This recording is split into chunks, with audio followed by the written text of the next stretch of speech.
By the way, we don't, as much as we have other coffees from other origins, most of us, most Kenyans even, just drink Kenyan coffee, because Kenyan coffee is one of the best coffees in terms of quality in the entire world.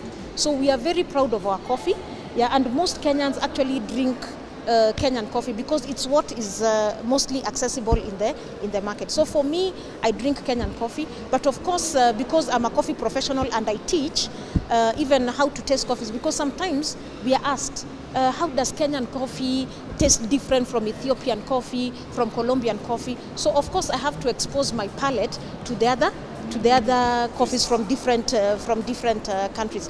But we mostly interact with 100% Kenyan coffee. Working in the coffee industry for 19 years, I know very many people in the coffee industry. Number one, my former employer is Dormans, yeah, one of the biggest coffee companies in East Africa.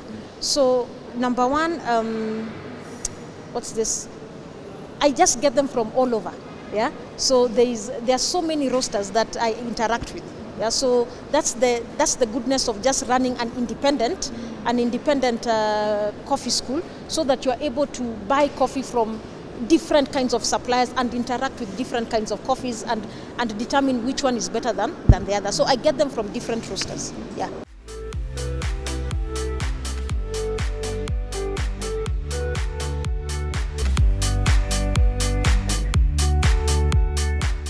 Remember, I started at a residential area. Then in 2019 November, we moved into a commercial space. Yeah, this is 2019 November. COVID hit in March 2020. So here we are, moved into this new premise, and then COVID-19, COVID hits. Yeah, so it was tough because there was no training going on. In fact, in April we closed and we had no class, no student, and we are in a new premise. Yes, and we're still paying rent, so it was tough. It was tough, and but I mean, I couldn't give up because we've just moved into this new premise. So I had to start thinking, what can we do? So just to remain relevant, we started doing some coffee educational, videos. Like now, guys were going live on Instagram, live on Facebook. So just to keep relevant and to have some activity, that's what we started doing, just to educate Kenyans about coffee. So we started doing these live videos on Instagram, on Facebook, educating the world about coffee. Then of course, that thing of persistence. Then I was like, okay, no, we can't just sit. We just have to resume class. So when we resumed, this is in May, again, we started 1 student, 2 students, like back to square one. So just being positive and persistent, we were able to cope. And also, just talking to your suppliers, talking to your partners. One of our partners is the landlord.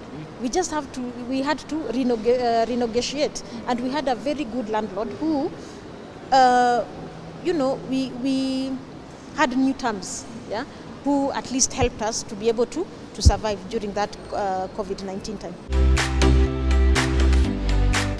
Post-COVID was tough. It was tough because COVID was there for 2 years. So for 2 years, it was really tough. We were not making any money, but we just had to keep going. So come 2022, that's when business started coming back. So 2022, I can say we were able to go back to the levels when there was no COVID. So at least 2022 was a good year. We were able to normalize now in 2022. I'm looking at venturing outside. We just wanted to stabilize in Nairobi first before we venture out. But the long-term plan is, of course, to open other Barista Pro Kenyas in Mombasa, in Kisumu, Eldoret, and Nakuru, and then also venture into the region. Because when it comes to coffee and the barista profession, Kenya is far ahead than our African counterparts. Maybe the people we are competing with right now is Uganda and South Africa. And it can even be seen with there's an annual competition that we usually do called the Kenya National Barista Championship. We've been doing it for 19 years now. Yeah, and in 2021, our Kenyan champion was the first African to make it to the finals since this competition started in 2000. So, and his name is Martin Shabaya. So he made it to the finals, the first African since the World Barista Championship started, made it to the finals, and he was actually number 5 in the world. So he really boosted the Kenyan baristas and the barista profession here in Kenya. So for me, I see us also venturing into the region. Other African countries have a barista pro in other countries.